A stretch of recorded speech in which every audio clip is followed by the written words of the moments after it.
Ku Lwokusatu lwa Ssabbiiti ewedde abantu mu bitundu by'Ejjinja baagwamu enkiku ekizimbe kyali kizimbibwa bwe kyabuutikira abantu abasukka mu 17 era okukakkana nga 5 ku bo bafiiriddewo.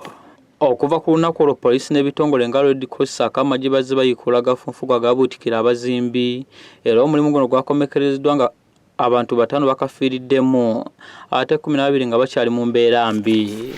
Twasobodde okuggyayo abantu 12 nga bakyali balamu ne tubatuusa mu ddwaliro ery'Ejjinja Referral Hospital 8 era tebabadde mu mbeera ennungi bali mu ddwaliro naye ate twasobodde n'okuggyayo abantu okuggyayo emirambo 5 egy'abantu abafiiridde mu kizimbe kino.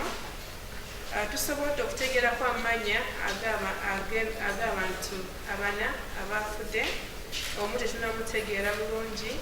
Oluvannyuma lw'okumaliriza okuggyayo abantu abadde mu ttaka, bambega poliisi kati babakanye n'omulimu gw'okuyigga bayinginiya b'ekizimbe kino abaweebwa olukusa okuzimba okumanya baba balina obukugu okuzimba ekizimbe kino ekyabuutikira abantu.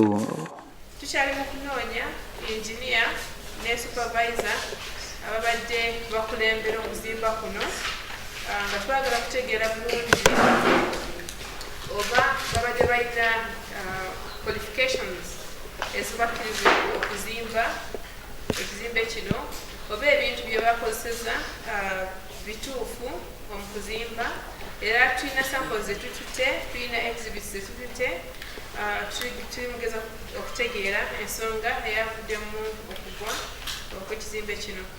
Amyuka omwogezi wa poliisi mu ggwanga Paul Namaye agamba nti ku bantu 12 bazudde mu kizimbe kino nga tebanaba kufa abantu 8 ku bo bakyali mu mbeera mbi mu ddwaliro Ejjinja gye bajjanjabibwa.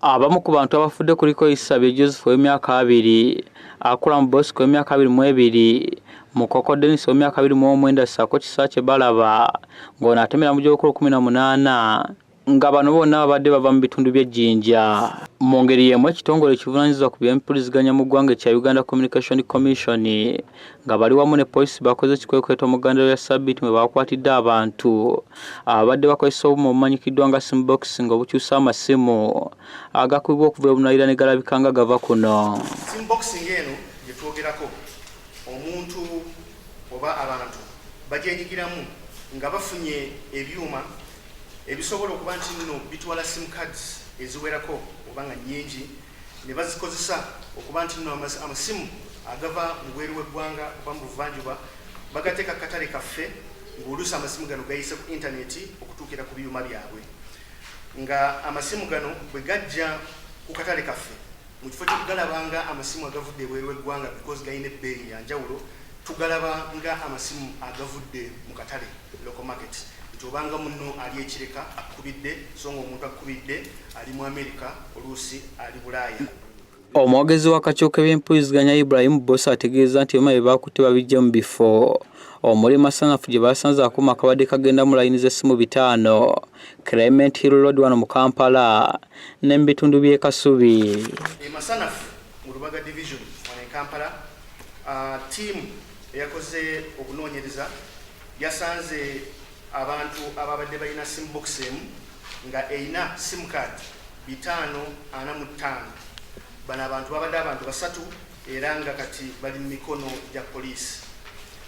Ttiimu yakutte abantu ku Clement Hill Road mu Central Division ne basanzeyo sim box emu nga kwali baddeko abantu 2 abadde babasanze nga bagikozesa. Okusinziira ku kakiiko akafuga ebyempuliziganya mu ggwanga, obuuma buno bwe bakutte bubadde bufiiriza gavumenti omusolo ogujja mu masimu agakuba okuva ebunaayira olw'okugakyusa ne galabika nga gava kuno mu ggwanga lyattu Uganda.